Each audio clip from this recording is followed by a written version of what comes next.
use the Force, Luke. Because sometimes truth isn't good enough. I feel the need for speed. Hi, I'm Chucky. Wanna? Cause it's their time. Their time. Up there. Down here, it's our time. It's our time down here.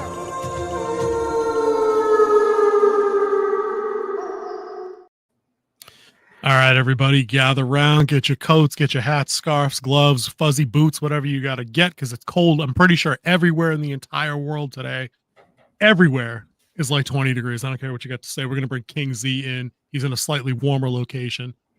And it's fitting, I think, that in this episode, I'm talking about how cold it is in the real world. We're talking Dune Prophecy S1, which has a relatable landscape for a bunch of the episodes runtime. The frigid temperatures that a lot of us are dealing with here in the great Northeast and elsewhere. So I think it's kind of funny that finally it dipped off. It is cold here too, so it's not where would you drop down to? What's cold for you guys now? What do you consider cold, considering you've renounced some of your northern blood? It's 33 here. That's cold. All right, dude, that's cold. All right. We're about the same then, man. Yeah. It was real feel 27 up here today, man. It's cold. It's cold. I was geared up today. It's supposed to drop down to 26 tonight. Ooh, they're going to be closing schools, closing roads. You guys going to get 1/8 of an inch of snow, and all of a sudden everything going to close down, state of emergency. They're going to call on you to teach people how to drive in 1 inch of snow. But, I've seen it happen. I mean, true story. When I was living up in Washington State, I was driving around in a Mercury Blonde hybrid, digging out people with their snow shovel. I believe it. They kept in the back seat. I believe it. I believe it. Keep they called it Snowmageddon. Snowmageddon. Listen, we had Snowmageddon up here in 14. We had so much freezing rain that year. We had to trim 100 yards of trees off of every road, every highway, because shit was just breaking and falling into the road, man. It was terrible. It was terrible. But anyways, that's enough talk about the weather. King Z and I are going to be talking Dune Prophecy. And dude, I'll say I had a couple of tweets that I put out over the last day and a half or so. I think this show's grown on me a little. In episode 3 right here, kudos to you for predicting exactly what was going to happen in terms of story delivery with the flashback sequencing, and not it being a bookend and then a containable story that could be yanked out Last of Us style. I'm glad they didn't do that. I think what they did was great.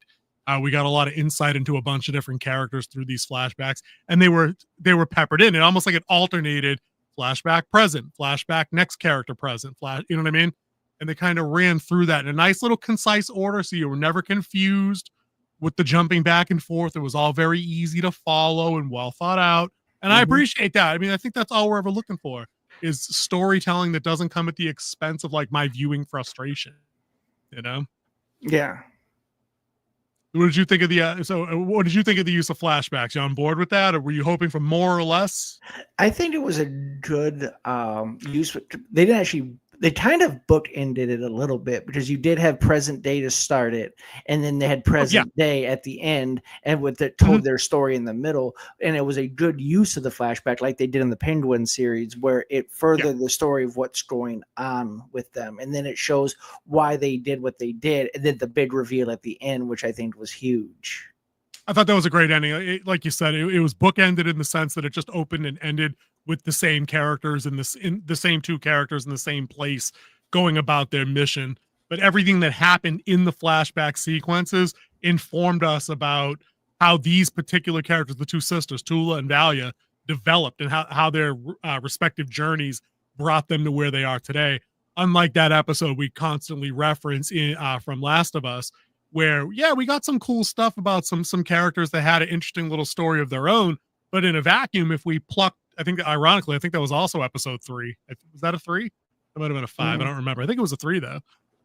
If we plucked that and pulled it out and literally just put it on a shelf and just set it aside, the rest of The Last of Us just goes about its merry business like it didn't matter.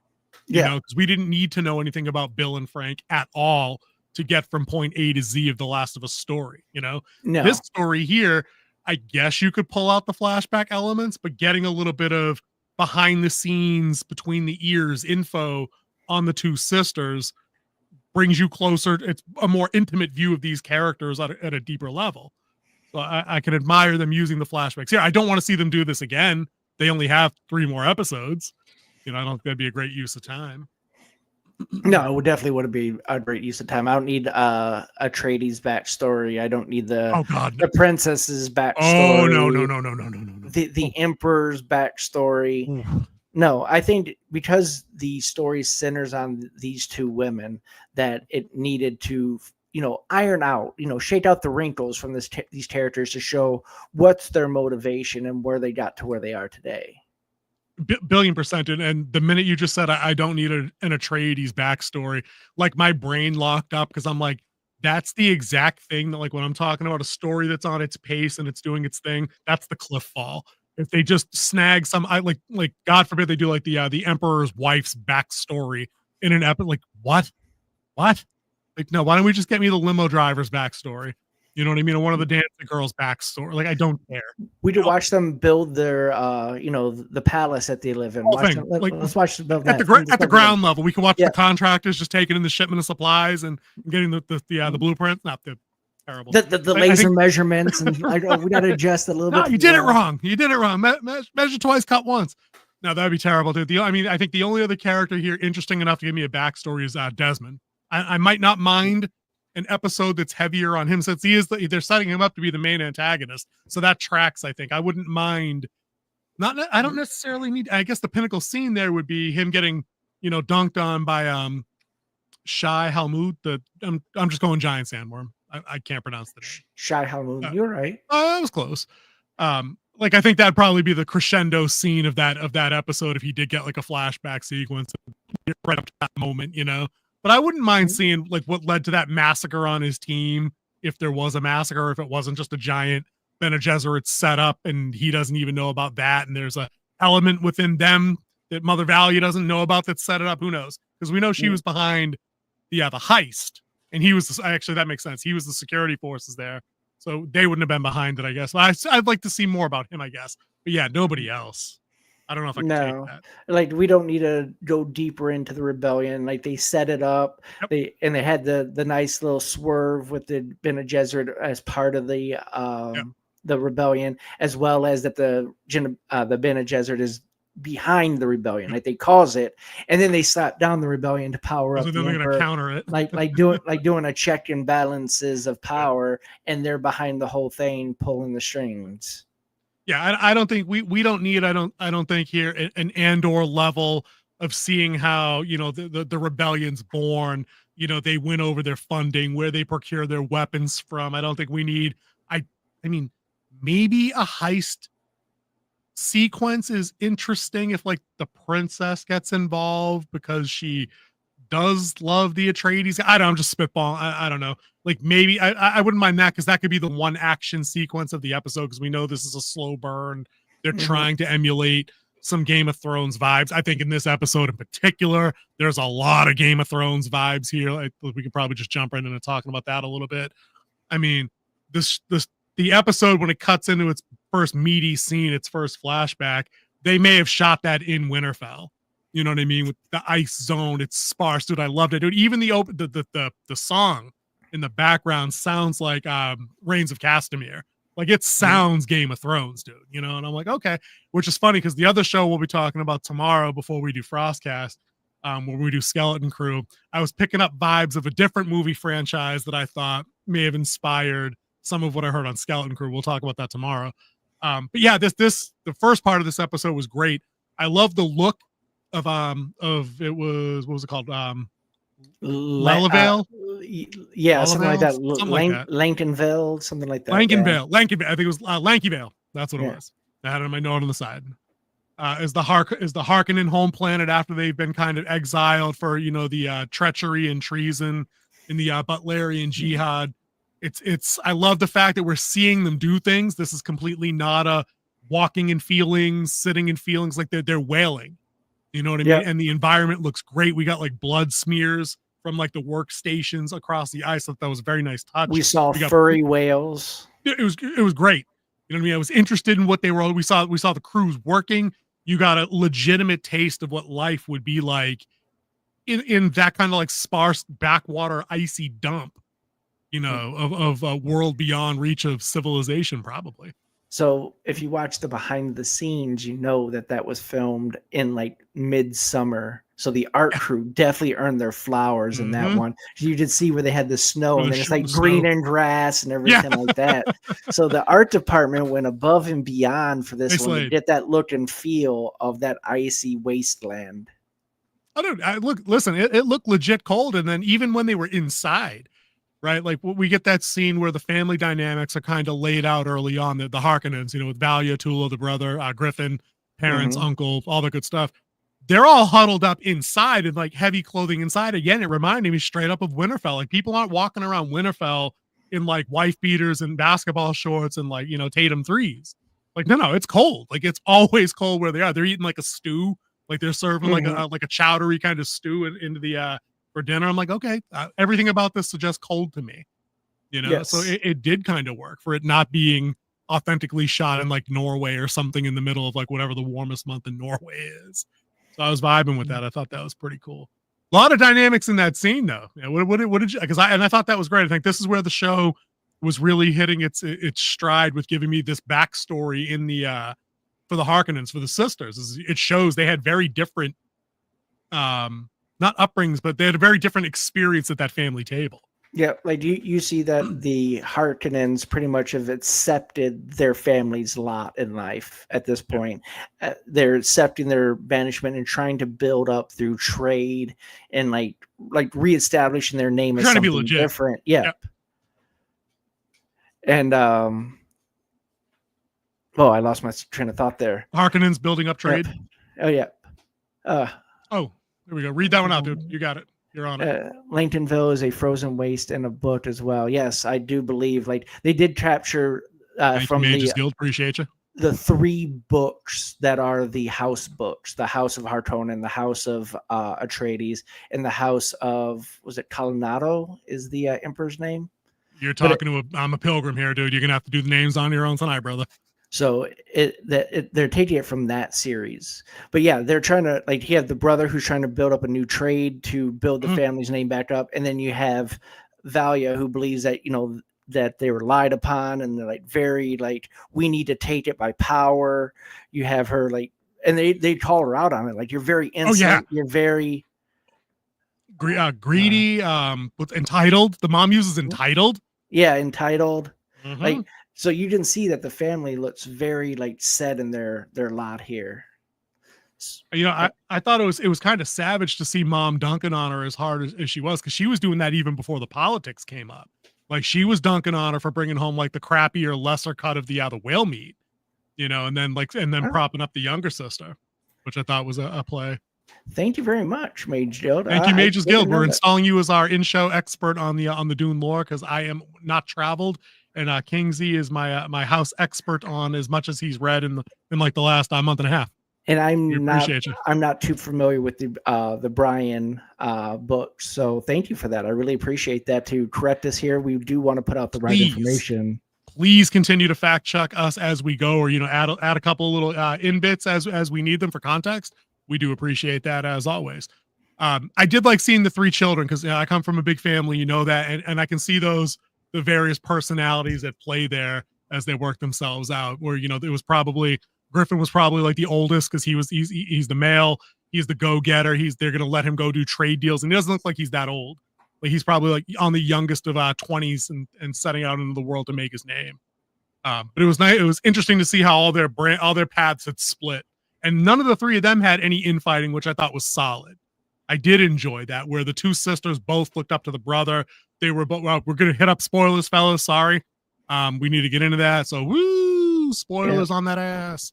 There's a graphic. We didn't get it ready, whatever. So we'll do better in 25. Griffin doesn't make it back from his business trip, and we see how that sets the entire family completely apart on each other. Valia gets kind of banished to Wallach 9 to join the sisterhood because the parents, she says, don't want her around anymore. And then Tula has the opposite experience, that even after Griffin dies, is murdered, allegedly. Because it is allegedly. We're really it is allegedly. Sure. It's believed to be murdered by the Atreides. Right. How Tula's experience is that even after Griffin died, in her own words, is that they saw me less somehow, that I became less of a a fixture in the house. I thought that was interesting because I could see again how 3 siblings would have 3 very different interpretations of how that family worked. So I thought that was pretty slapping. Want to say hi to Victor out there. We are doing okay. Hope you guys are doing all right too. Rock and roll. Maybe I should go to small screen so I can talk to some people too. Hold on. I feel a little left out of this chatty chat. Victor, welcome back, brother. Griffin was not. See. All right. See, Mage's Guild is already telling us some things. I had a feeling my allegedly might have been on a little bit of point if I had to forensically guess what was going on. So I'm with that. And we already, like we said, we gave the spoiler. Ooh, so if there's spoilers, we're good. Where do we go after that? E3 has a lot of content from the books. Oh, okay. Yeah, that tracks because I didn't feel like I was missing anything in episode 2. So thank you for clearing that up as well. And that's one of the things that we've always said on this channel is that adaptations are hard. So yes, you can definitely see where policy. they could go away from the source material to tell a better visual story instead of trying to just bring the pages to life. Yeah. Especially when they're trying to incorporate a lot of different books to tell the story as well. And a notoriously difficult franchise not to crack visually anyway. Yes. The books aren't easy to crack for the lay readers. I mean, I get I get that all the time from younger folks that I know in real life when they ask me, "Hey, Wolf, like what kind of things did you read growing up?" And I say, "Oh, I took a crack at Lord of the Rings. It's difficult. It's different than how people write today. Things typically aren't written in first person. Back then, they were written in third with the limited narrator, all that good stuff. Not like a lot of the urban fantasy and the YA stuff today. So it's different, And I said, Dune is even harder than that because they do a lot of omniscient narratory kind of jumpy around kind of stuff. So it is tough to follow. So it must be even tougher to adapt that for the vision. But here we go. Borean, in fact, saves the life of Griffin when the Fremen want to take his water as he was a water thief. Interesting. I wonder if we get the truth revealed at the end of this series. Because remember, guys, that was episode 3. We're doing episode 3 tonight. They only have 3 more. They have less than 3 hours of screen time unless one of these, for some psycho reason, goes yard and breaks off a 90-minute feature film, and they're probably not doing that. Let's be honest. No, they're probably going to stick to the format. Yeah, they're probably going to stick to the format. I think so. And like I said, this episode was very driven on the girls, and we can jump to like how it did change to Tula as well. Let's talk, and like wherever you want, dude. She had like her own family agenda go on, which I mean we hear a note later while Valia was sent off to become a sister. She went on to do her own stuff, taking the name of Tula Vale. And getting embedded with the Atreides because they believe the lie that Griffin was killed by them, and she's the one who was pretty much sent to do the payback. And the way she did it, it was like, and you didn't see little hints in it. Like she's there, they're she subtle. rides in. Yeah, they're subtle. Like when they're she's talking with the boy, she's like, sometimes it's hidden on the inside, which makes you stronger. And at first they were talking about the poisonous sap that they took from the creature, but she was actually talking about herself. Clearly. Love that part. I fell for that girl hook, line, and sinker based on how they structured that flashback. I thought it was brilliant that they bring her in as kind of the nervous, no, I wouldn't say wayfish because she's attractive. I'll give her that. One more from Mage's Guild. Their Sisterhood of Dune is an audiobook, is almost 21 hours long. We were just talking about audiobooks a few minutes ago. I don't know if you were here for that. We were talking about Brandon Sanderson's latest coming out this week. Would you say, King? 65 hours? 62 hours, which is still shorter than his third book in the same series of 68 hours. There we are. Young Tula, I'm just going to call her, gets embedded with the Atreides clan, and you fall for her right away because she looks like she's like the nervous girl next door. She's out trying to make a name for herself. She's falling for the attractive guy in like the clan. He's a clan Atreides. He's probably, upstanding within the group. People seem to gravitate towards her. I almost fell for the false lead where there was the one other Atreides guy that was kind of looking a little like he was talking to her inappropriately. And I'm like, this is going to be the wedge that drives, Ori to kill this dude or vice versa. I didn't know like if there was going to be some weird sexual assault scene. So when we skip past all the stuff, I don't want to ruin all the details so people can still watch it. But I like the part with the horse. That was personally a tough watch for me. We had to put a horse down this year. It is not fun. It is awful to effing watch. They do not go prettily. I'll just say it that way. So her showing the expertise with the mechanism that they used to, put the horse down. Again, little building, wasn't thinking about that in the moment because I'm still wrapped up in the traumatic death of an animal, that was rough. See, but when I it was came back into play later, it was great. That's when I caught on to the clues. When she was talking about the poison of it, then she runs and has a device to extract the poison from it, and then she puts the horse down gently, I would say, compared to it was dagger. compared to what he was going to get. Yeah. Oh, and we didn't do that in real life. Just as an aside, that's not the mechanism by which you do that in real life either. So, just put that off. That's not how we do it out here in the countryside. Not at all. We also didn't shoot anything before you guys thinking of that. So Victor asks, "Yeah, dude, yeah, read it out, King." So was the bull supposed to represent something? Yes. If you go back to the movies of Dune or the first book of Dune, you see Duke Leo Atreides talking about his grandfather, and he had that big head of a bull. That's what they were there for, the hunt of that bull. And so at the end, like when she's facing it, she's facing like a symbolism of the Atreides, but that bull gets to live now because she took out the whole tribe. So she's seeing her actions have a positive output on the world, as well as the emotional toll that it took on her to actually perform the acts. So yes, the bull actually does represent a lot, and it's a huge symbolism moment in the series. Good take. I saw that. I can see where you're coming from. I saw it a little different. I like that it's the bull looking down on her, which is the Atreides always looking down on her family. But because she had just put 30 of them in the ground or so and had the integrity to let the youngest one go, like she told the young one, like it broke her to do what she did. Like she's not stone cold and walking away from this unimpacted. This is going to have it should have ramifications on her later. Like she was crying as she told the young kid to walk away, but she basically BTFO'd the bull. Like the bull eyeballed her, could have went down there and stomped her, but didn't. And I thought that was kind of my read on it. Was the bull's looking down on me like you people always do, but look what I did, So, but I think maybe we could probably take that all and mash it up and get like a complex take of interpretations on what that actually meant, especially based on the book stuff, like you said. And the big thing is that you see Tula for who she is. She's willing to do what it takes, no matter the personal cost, to get the job done. Oh. And that's what that whole thing was, complete symbolism of what she's willing to do, because it plays into the end of the episode. She's willing to do what she must do for someone she loves. Remember, this was all payback for her brother who she loved. Right. And now what she does at the end for the sister Lila, sister Lila at the end there. So we're gonna get into that because I have a big question about that for you when we get there. That's my per week. I need King Z to clear this up for me. Nonsense question. And I watched this episode twice, dude. And I'm not dumb. And I got IQ somewhere around 850 or something. I'm just playing. But no, sometimes we all need help clearing them up. But I wanted to talk about the guy real quick in this scene about Ori Atreides. I like this guy. Like that was another good reason for this in the scene, is he doesn't look like a dickhead. And that even when she reveals the name, that she's a Harkonnen, he gets that one look, like he's in the moment, he's shocked and stunned.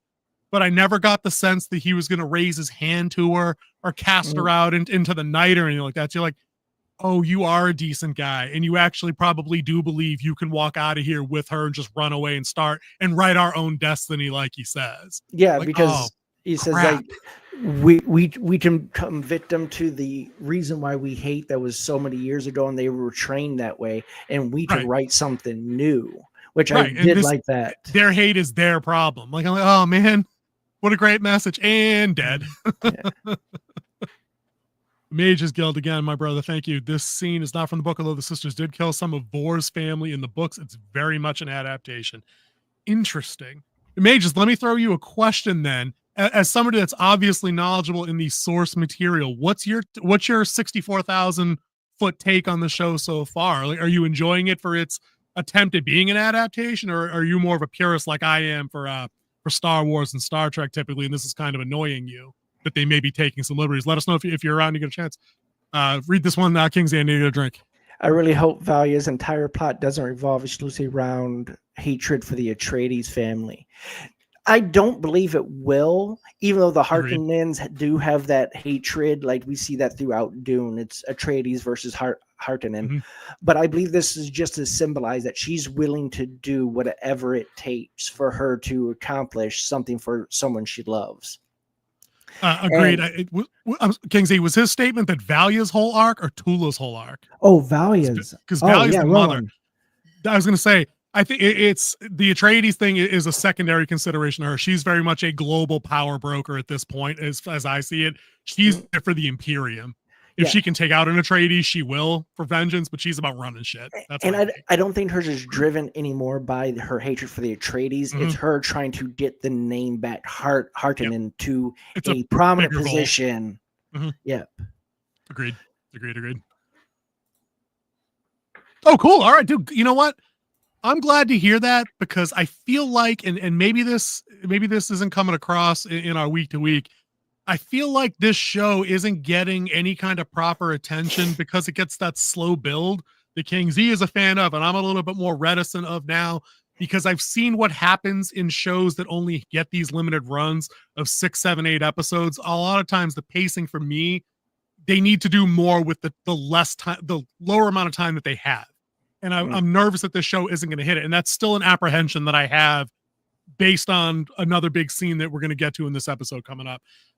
One more. Adaptations change in the lore, fine. When the authors sign off on it, agreed. I say that about J.K. Rowling all the time with the upcoming Harry Potter stuff. If she wants to recast a character for whatever reason, that's her. If George, as stupid as it was to make it that Greedo shot first, that's fine. We all know he didn't. We know Han greased his green ass. That's just how it goes.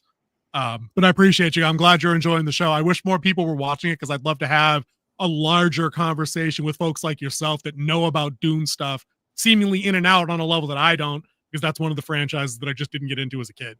Yeah, I'm down for you. I'm glad you're enjoying the show, dude. Make sure you consider popping back next week and letting us know how we were wrong about episode 4. We could use your help. So, appreciate you. Mages Joe, help me with this answer. So he was asking, did the Atreides come out of Wonderland like Alice, or what world do these guys live in and think that they were going to solve everything with a wedding? So the reason why he believed that it could be a stepping stone to bringing peace between the two families, because there are so many, how would you say this, allegations against the two of them going all the way back to the jihad. So their wedding could be a step forward. Think more star-crossed lovers like Romeo and Juliet. I think that's what they were aiming for in this. That's a good take. And he's willing to do what it takes because he loves her more than he loves his family name. So that's why. And I think he was just being more hopeful than anything else. I don't think necessarily he thought it was going to fix the whole world instantly. Because remember, he was down for leaving, or he was down for just piecing out and starting over. Like, if it wasn't going to unify anybody, he was just going to not do it. Oh, here we go, dude. Please consider subscribing to the channel and coming back next week, Mages Guild. That's my boy right there. And we all know Rings of Power is terrible. There's still been no public acknowledgement that season 3 is ever going to happen, despite them spending that $1 billion to get the rights. Dude, FROP. Frop. He was just called the Frop. Incidentally, Mages Guild, if you want to see us dunk on a really crappy show, go watch our coverage on The Acolyte. We kind of demolished that for a month and a half. It was pretty funny. I had a good time with that. Oh yeah, we had fun. We had backup. We had a friend of ours on covering that from the female perspective, just so we could get it literally from every angle. I thought we really did a good job on that one. Next big scene that I wanted to get into. Let's talk some of the sisterhood stuff, because I feel like for as much of the Tula stuff we got, it was all very visceral and Game of Thronesy with that's why I said I had in my comment earlier, Game of Thrones gets a red wedding, kinda. You know, it was the red wedding punches you right in the nutsack because it happens a couple of seasons in. You've fallen in love with all the characters. You really love Robb Stark by that point. You love his wife. You really hate the Lannisters already. So it really destroys you when he gets it. This, I was like, I can't name anybody down by that fire. I just met Ori 10 minutes ago. I know what they're going for. And this is my problem with these shows, with the 6 episodes. Slow down. Give these guys 10 or 12 episodes of an hour. Have me interact with these people for 2, 3, 4 episodes doing important stuff, and then kill them. then poison them at the campfire while they're chanting Atreides. But like, none of them were named. But that would none of them except the one that guy would have made the rapist. flashback instead of one episode. It would make it a part of the series where this series isn't about the flashback. It isn't about their past. It's about the characters. True. And this was only supposed to add flavor. This isn't supposed to be the main dish. Okay. It's supposed to add flavor. All right, then challenge accepted. Here we go. When we get to, because this time that was a great segue. You didn't even know I was going to segue you out of that. See, so that's my problem with the Valia stuff. Nope. Let me pin that. That's my problem with the present day, older Tula stuff. When she's still kind of standing in mourning over Lila, who didn't survive the agony last week. We get that whole bit where she's standing watch over her sister Avila is like, I can relieve you of the duty and I can be the one to take her off life support and do the funeral. I'm just going to call them funeral rites. I don't mean to offend anybody or anything like that. I can't think of a better way to describe what they would probably be doing. I mean, specifically to our particular faith, probably, but you know, they have rituals that they use when somebody passes after the agony, right? She's standing watch over her, and all I can help but think is, I don't care as much as I know this show wants me to. I care a little because I'm enjoying the show. Oh, hey, all right, there we go.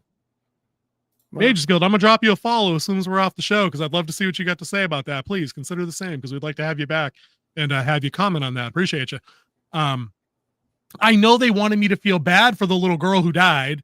I know they wanted me to feel something for grown-up who was supposed to be mourning her Lady Stark style when she lost various children throughout the show and Bran got hurt and whatever else.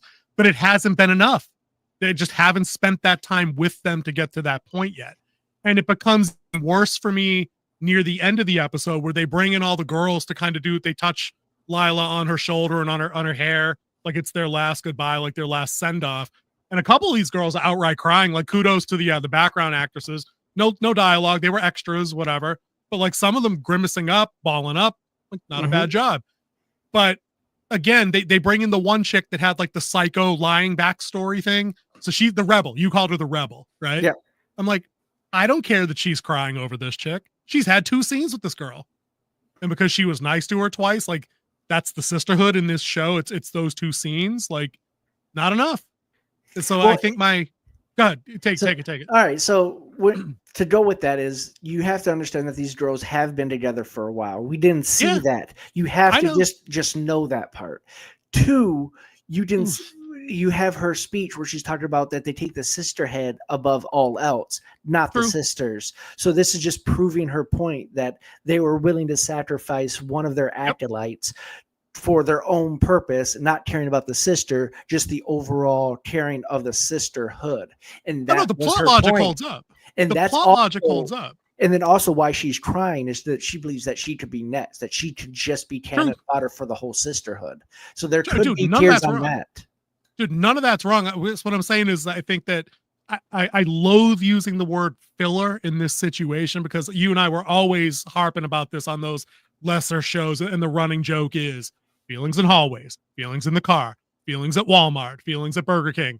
Like I didn't need that, but two scenes more of them doing interesting Bene Gesserit training instead of sitting in the library. Something like when we were on Lankavale and we just saw the whaling station. Like, let them do something interesting.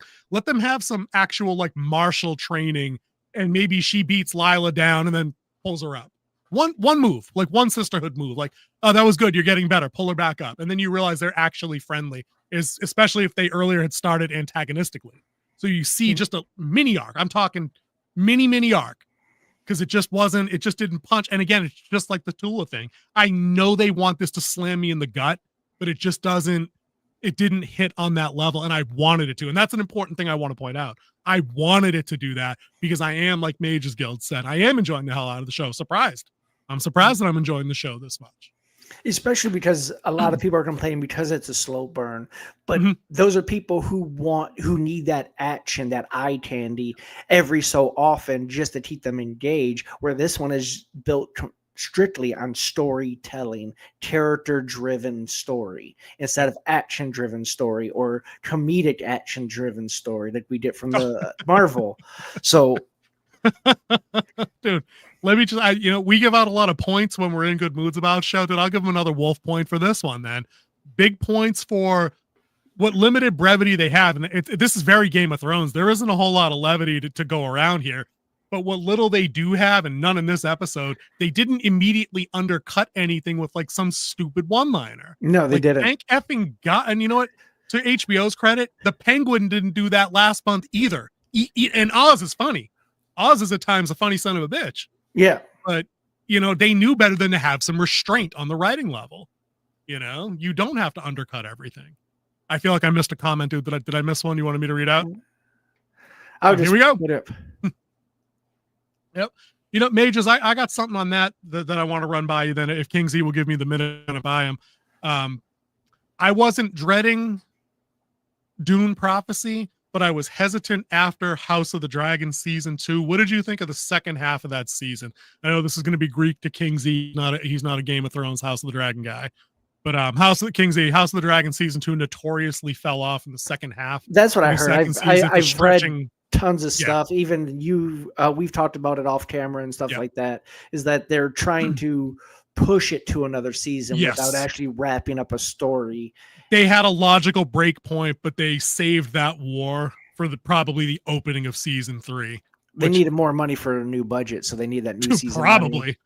Probably because we saw their 280 million, unlike the Acolyte, which I saw none of the 280 million.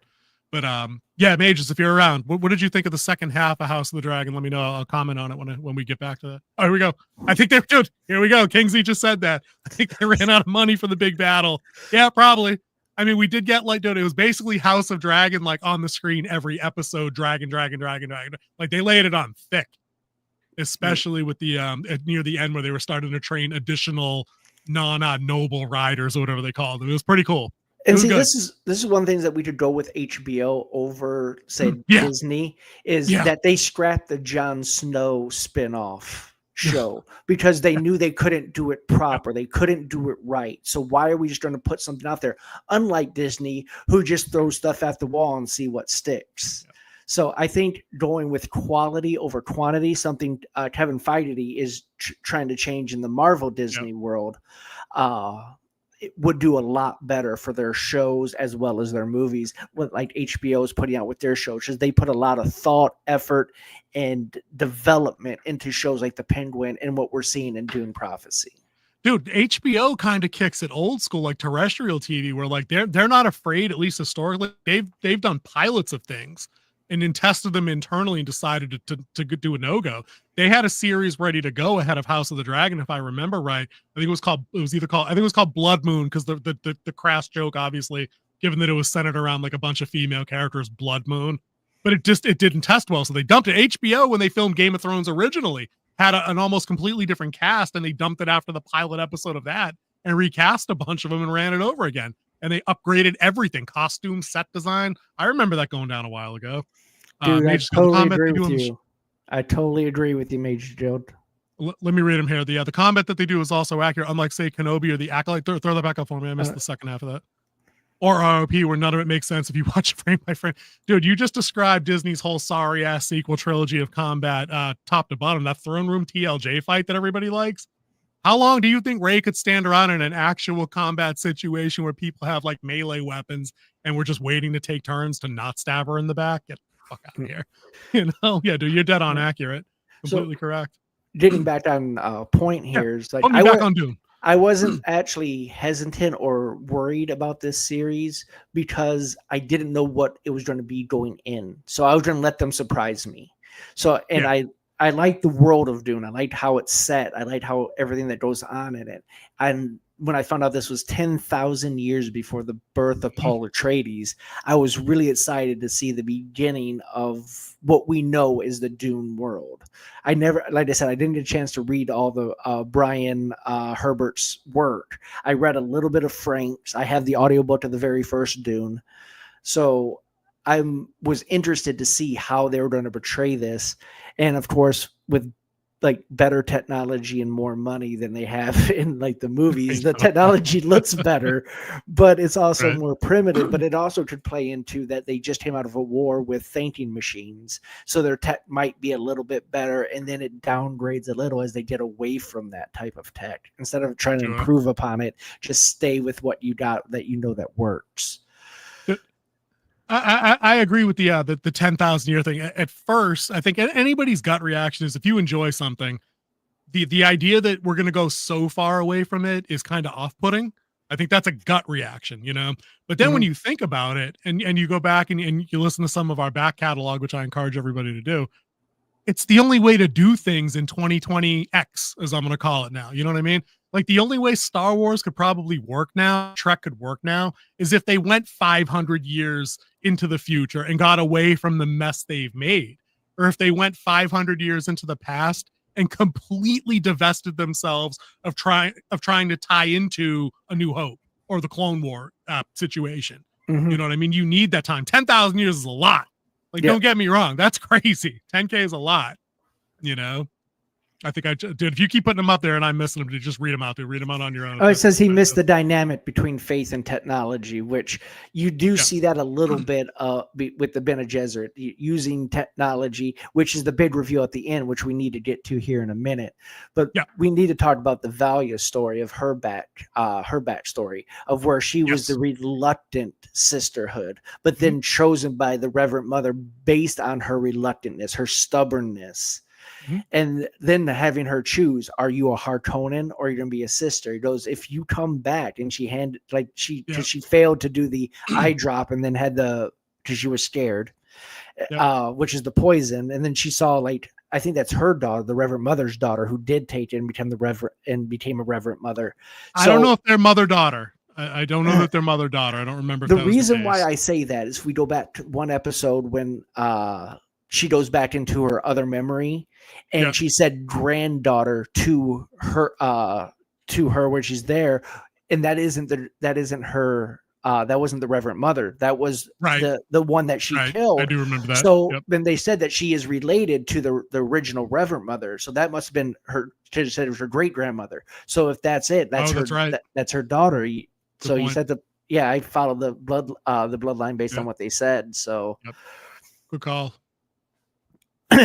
But seeing her, and what I also took is that you saw that it was only the Reverend Mothers that actually took the poison and had their bodies changed in fight of humanity. And they always talked about how they push the borders of humanity. But now you see that all the sisters do that.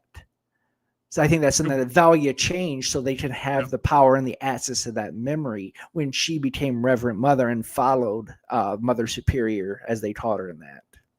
One of the things I liked about the tail end of the young Valia story there was she leaves Wallach 9. She leaves her training because she has that crisis of conscience. I can't take the vow. I'm standing in the rain. I meet Mother Raquella, Mother Superior. She's got some faith in me. She's telling her little friends in the cone of silence. I'm pretty sure she's going to give me the promotion when she retires, that whole thing. That was kind of a nifty scene where she flexes the voice on her friends and she's like, slap her. And they're just like, slap. And then they start laughing about it. That was kind of funny. Can you teach me how to do it? Side point there, and then Mother Raquel is watching. So she knows, she can't hear them, but she knows. Side point there. The Asian actress in that scene, I didn't notice this when she'd appeared previously, was on that crappy Halo show. That was the obnoxious chick from that Halo show that I hated so much. That was Quan. And I'm like, how come here she doesn't suck? Oh, wait, it's because that Paramount show Halo was really bad. And clearly she was directed to be that bad. Did you also notice that she was also an older version when they were on the Emperor's planet? When she got her people together? She was talking. Oh, was she one of the ones in the Veil? She was one of the ones in the Veil. So she has her own little clique. She has a crew still. Yeah. Oh, dude, those are her people for sure. They'll be with her. But the thing I did that I liked the most about the Valia thing. Hold on, Victor's asking, did Valia really become a Reverend Mother? I think that because of the relevance of the character, she was very quick. She could come back earlier without completing. I don't know. Well, I do not know. The reason why she came back as a Reverend Mother is because she did the poison drop, the poison drop in her eye, and then it was her sister that actually brought her back. She brought her brother back from drowning, commanding him to swim. So she was a Reverend Mother coming back. She wanted the two be but Mother Superior saw that there was two sisters that were pretty much had their cliques. There's the people who were following Valia, and there's she said it flat out. She said, I see you both gaining strength and followers. The sisterhood can't have that. She said that out loud. That So wasn't voiceover for our benefit. That was part of their dialogue. Yep, and they were going to make them both Reverend Mothers so they could Yep. show unity in the sisterhood above all. Cool. Let me do that thing that because I started myself twice, and then I got sidetracked. Let me just wrap this one thought up before I forget it. The thing I like most about the Valia bit is when she came, like when she got scared and went home, they still treated her like dog shit when she got home. Yes. It was awful. And I'm like, damn, like she left home, did some things, came back, and you guys are still dunking on her when all she wanted really was what was best. She wanted better for the family, but you're blaming her for getting your brother killed, but it wasn't her move that sent him to go get killed.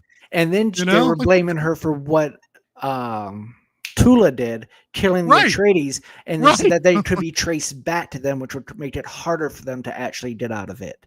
And you know what? That's cool. Like that. There's some possibility there, but do we think that she made Tula do that? Did she voice her to do that, or was she strong-armed into it? We know she loved her brother. Like, how much twisting do you really need? Well, see, the thing is, the voice only has so much power.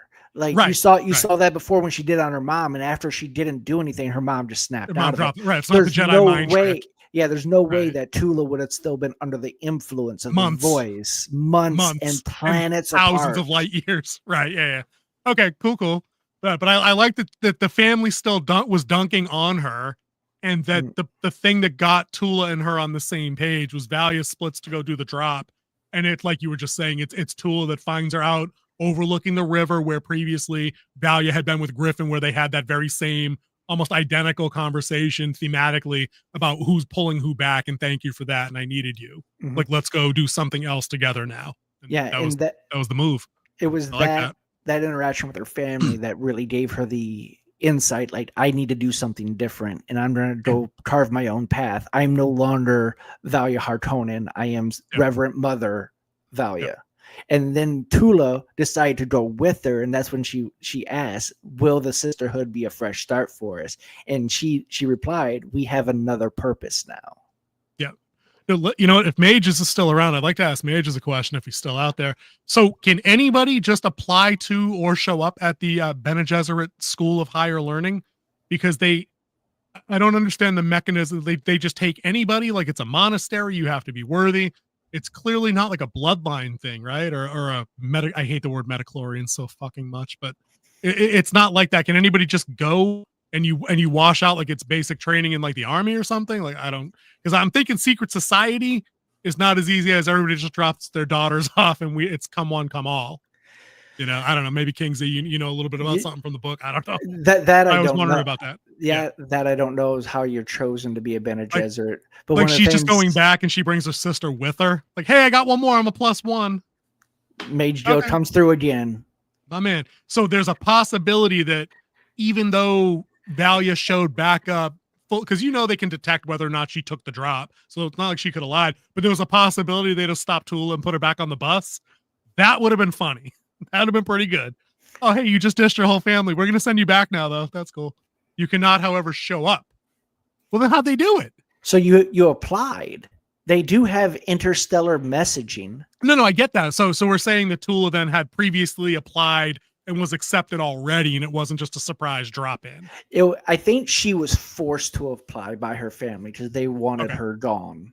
I could see that. That they wanted all the kids gone after Griffin died and Valia pieced out. I could see that. And then Tula had already said that her life sucked on the planet anyway. And then probably back then acceptance was probably a little bit higher because they're trying to build the sisterhood.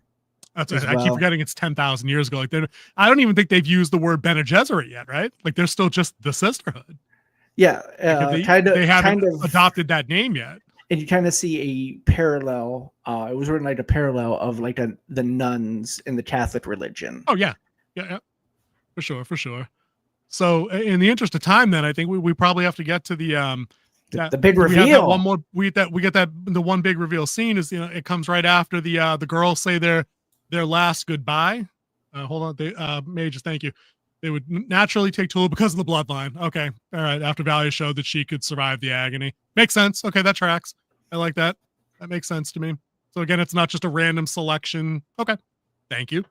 The girls all have their last goodbye, which was supposed to be poignant. I guess it was 50-50 for me. King Z was on board. He got what they were going for and enjoyed. All right. But the big throwdown then is Tula has the secret access card to the Mother Raquella School of Underground Research. Yep. Right.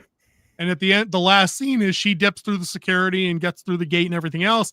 And Lila's body is there in stasis when she activates an interesting machine. King Z, explain to me what exactly is going on here. So one of the things I was really excited about is I was always wondering what they're going to go look at. Because you see them open that door and then you see them walking down the path, but you never see what's at the end of the path. And they always talk about their plan of like marrying the right bloodlines together, putting this person in this place for ultimately to put a Bene Gesserit on the throne, the ultimate goal.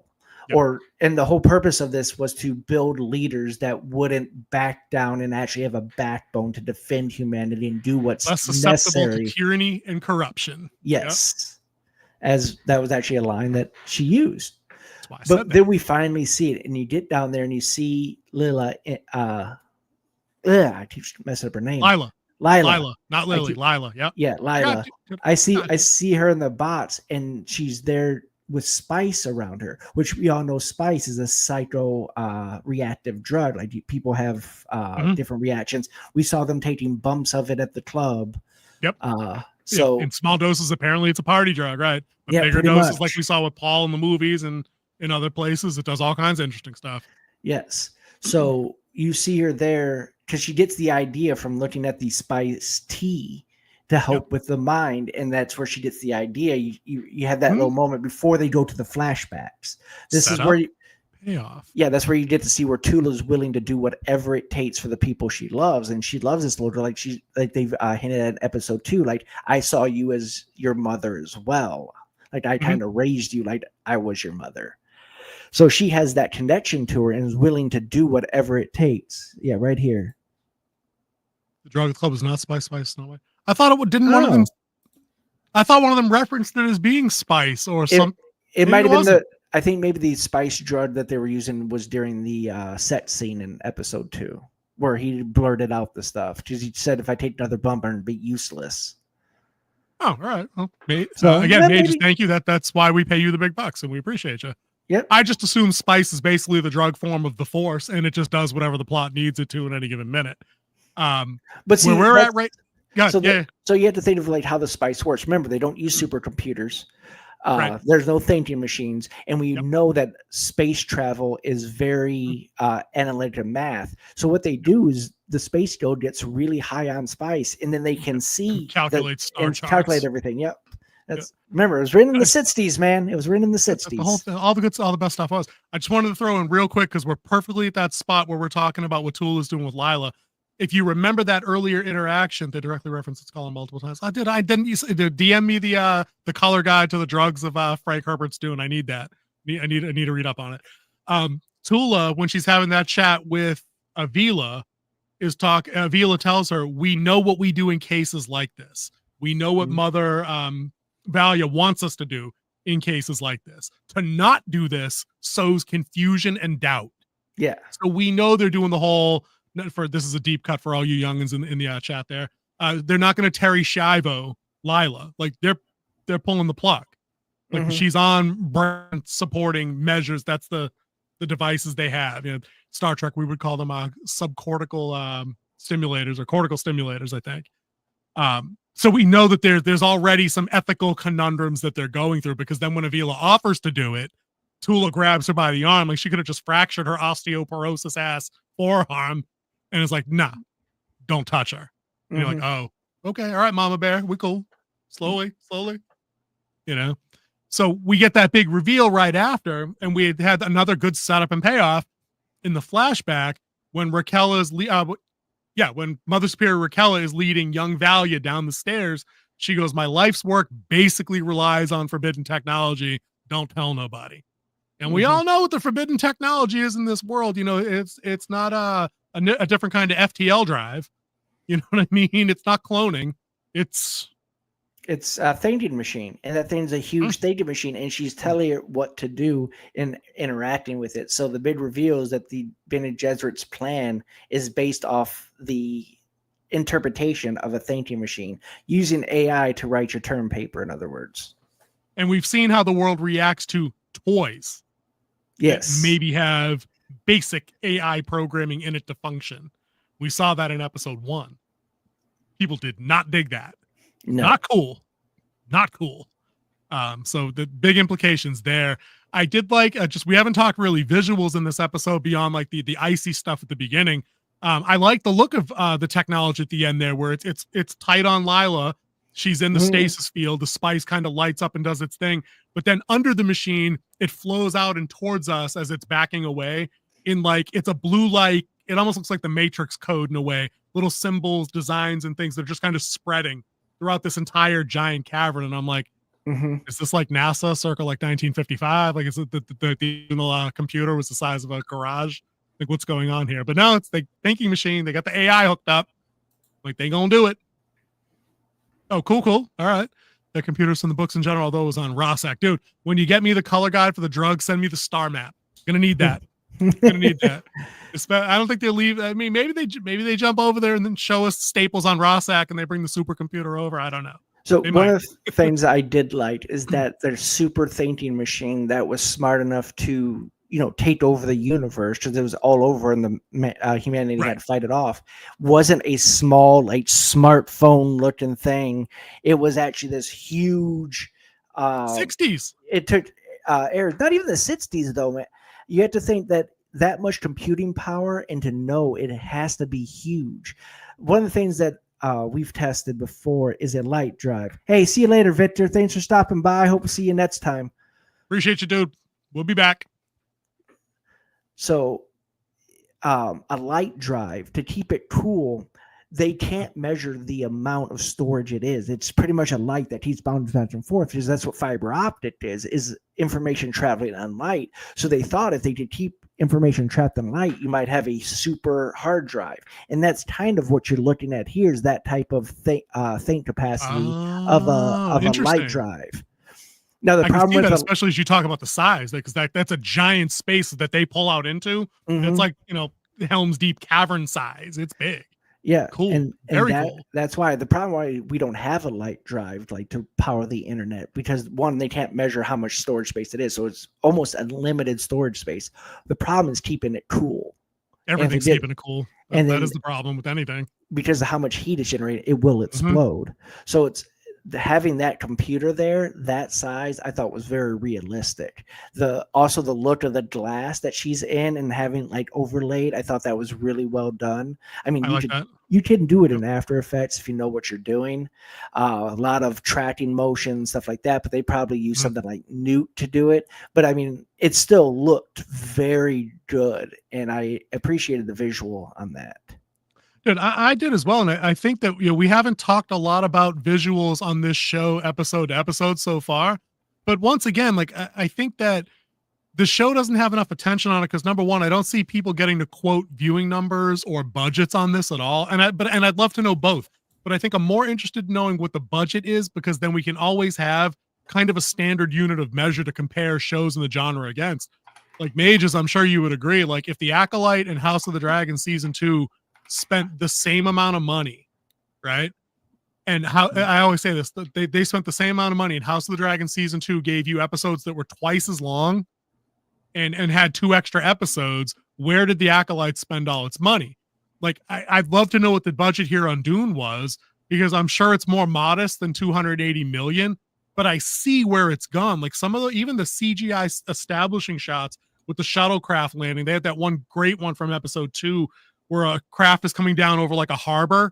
It's got like a cityscape out into a harbor. That's a good one. Every time we go to the Imperial Palace, that setup shot where like the Emperor's overlooking like I call it the fire pit, like where he was talking to Desmond. I love it. Like the show has a great look, and none of it looks like, I mean, you can always tell when something's CGI because it's not real, but it looks great in my opinion. Yeah. I do it now. They're not cool enough to have done cocaine. I don't even think they did any reshoots. I think they pocketed that shit, and I'll say that flat out. There's no shot that they reshot any of that. No chance. No chance in hell.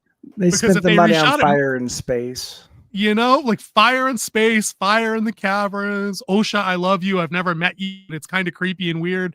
The more I think about it, May just go back and watch some of our episodes on that. You'll get a kick out of that. We dunk on a lot.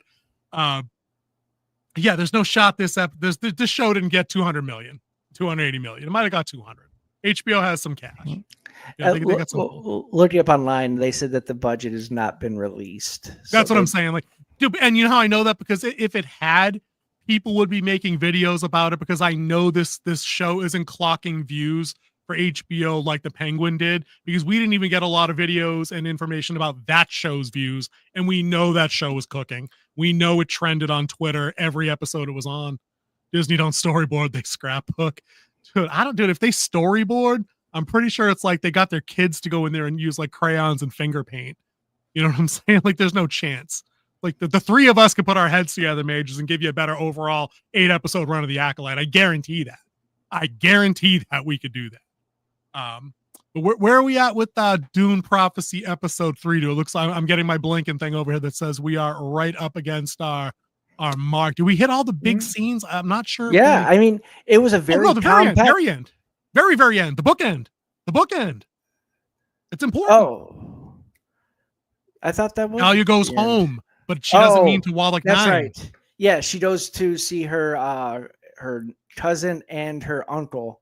They're called her a sorceress. Yeah. Yeah, they say you can never go home again, but apparently she did. She is. And we will see the outcome of that. I forgot about that scene. I remember the supercomputer. I kind of like checked out. 25 seconds because it was it was 25 seconds after that. She walks in, goes on the elevator, gets greeted at the door by the Harkonnen that the Emperor snubbed at the party. I was like, oh yeah, whale fur. It's always going to be great. And he's like, oh yeah, cool. And then he pisses off. And then of course, old guy uncle reminds me of the Harkonnen from the movies. He's in like the hover wheelchair. He's got the long scraggly beard. Obviously not in the best of health. He has a little dignity.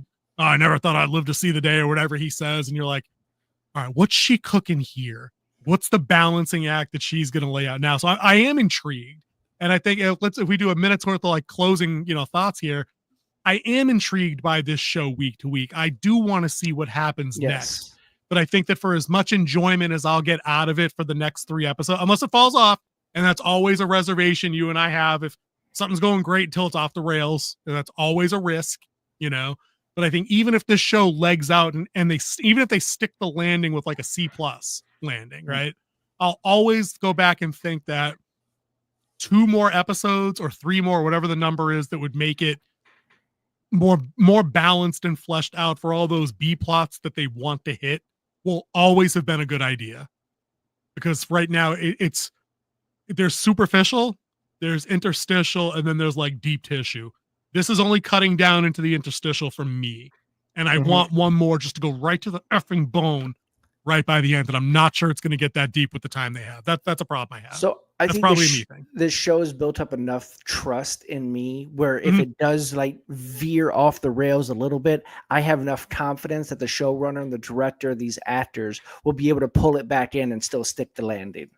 So it's earned the trust of it to veer off a little bit and go, okay, well, we'll see where it goes, and then just still have that trust to finish out these last 3 episodes. Like I said, like we said in the very first one of these reviews, it's like you cannot review this episode by episode. This is a whole story review that you kind of have to do. You could give it a grade like, oh, how's this episode?